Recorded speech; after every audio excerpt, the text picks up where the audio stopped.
and welcome back to another episode of Adoptions from the Heart TV. I'm your host, Amanda Aliberti. Thank you so much to all of our amazing clients who collectively over the last several weeks have come together to share their stories about race and adoption. We're going to finalize this segment by sitting down and talking with three important people. Carli, an adoptee, Samai, a birth father, and Denise, an adoptive mom, all of which have worked with Adoptions from the Heart. Now let's turn to the Adoption Triad to talk about their story.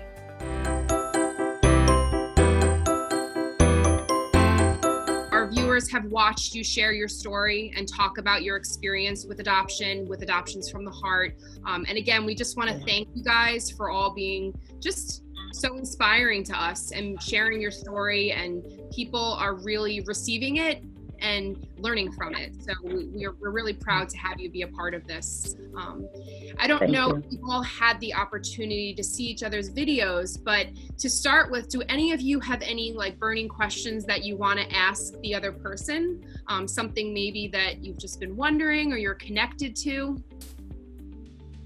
I do. I would like to just ask Carli about the fact that she mentioned that her adoption was closed. And my son's birth mother chose the closed adoption as well, even though Adoptions from the Heart is an open agency. I think people should know that the birth parent can still choose closed, right? And so I'm just interested to hear your perspective on how you navigated that as a child, having a closed adoption. Yeah, for sure. I think that the concept of having a closed adoption didn't really resonate with me or make sense until I was older, because growing up I knew that I was adopted and I knew that I had birth parents somewhere, but I didn't know that they had consciously made a decision of we're not going to have contact.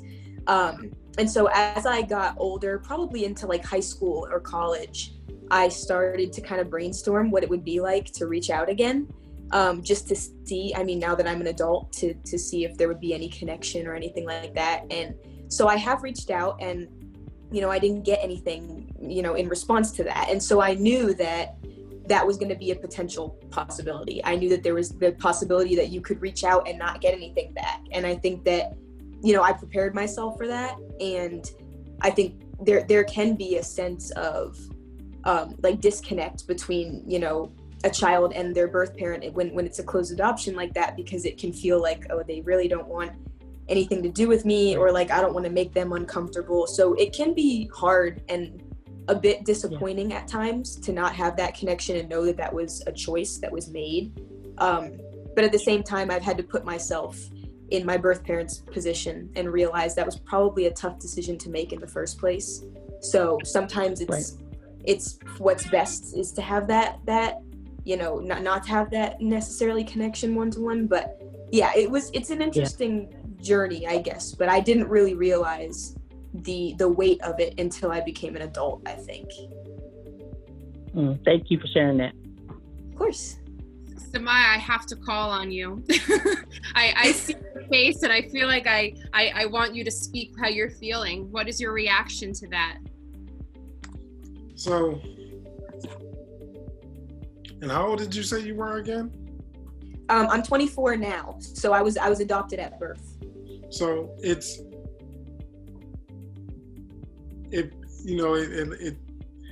can't describe the feeling, because it's crazy when you hear your own thoughts. Because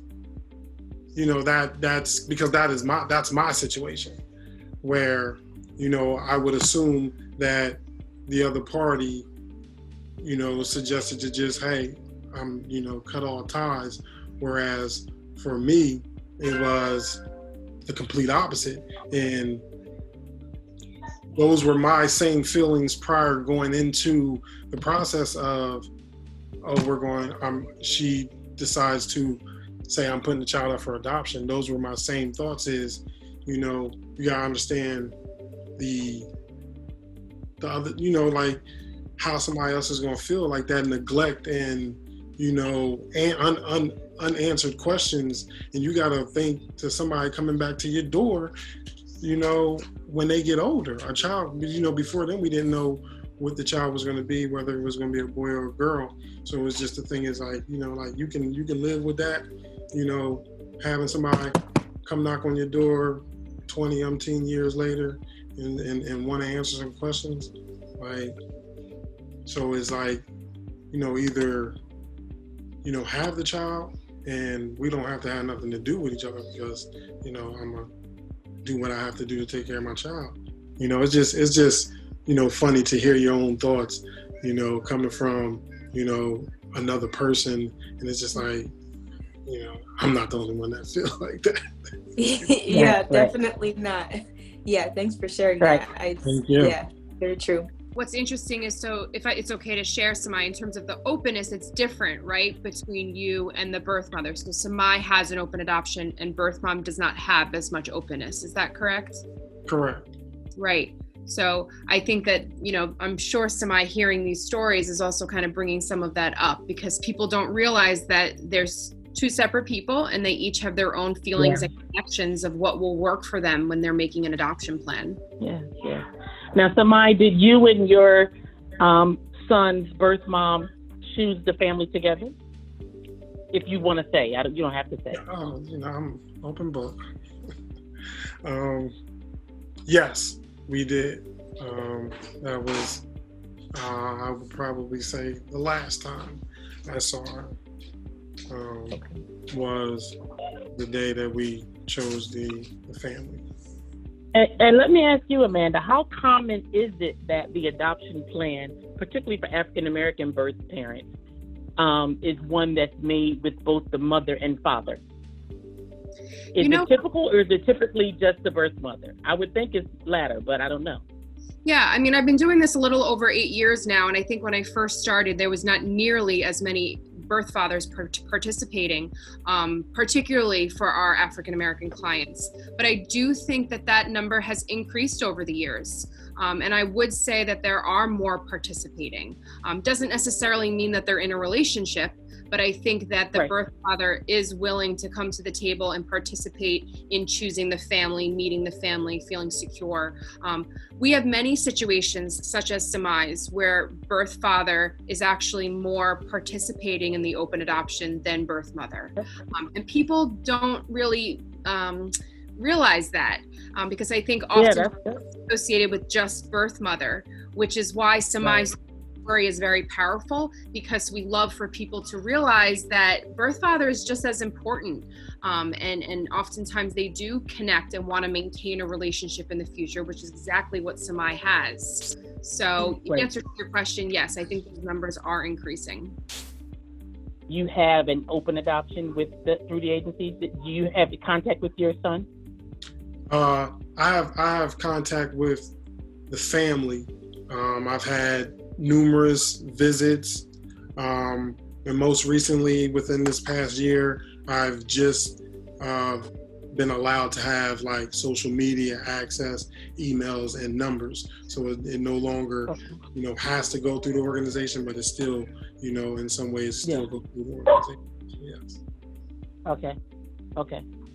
So I noticed you didn't say, I see my birth son. You said I had contact with the family. Do you have a relationship with your birth son? I've had numerous. Yeah, I've had numerous visits. I think what he meant was he doesn't have, like, because his son's still younger, he doesn't have direct contact. Sure. Yeah. He's got it. Got it. Okay, I'm gonna definitely go back and watch your video as soon as I can. Thank you. His story was very powerful. Thank you so much to Samai, Carli, and Denise for being brave enough to come on camera and share your story. As you can see, each of them have had their own gaps within their personal journeys with adoption, and coming together and hearing other sides of the spectrum has really helped them. Thanks so much, guys, and tune in Thursday as we continue this conversation of race and adoption with our Adoption Triad.